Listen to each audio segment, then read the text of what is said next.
Starr here. I'm back to talk about the hammer or the nail.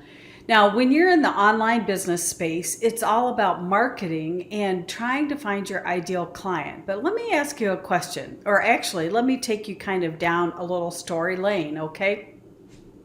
If you worked in a hardware store and somebody came in and they were going to buy a hammer, what do you think is the purpose? And so if you were helping them say, okay, tell me, what size hammer, what are you going to do with it?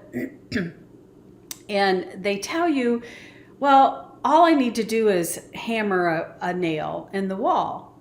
And you get to talking to them, and they just had gotten these beautiful pictures of their grandchildren, and the wife just couldn't wait to put it in a frame and put it on the wall. Now, why am I telling you this story?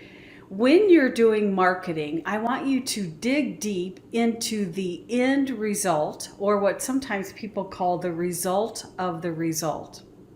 That yes, that person needed to buy a hammer, but that's not really what they were looking for.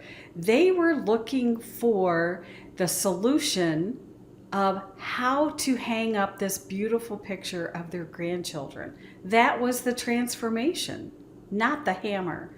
So as you're putting your marketing materials together, think about what is the result of the result of how you help people. What is that transformation? What is that emotion inside?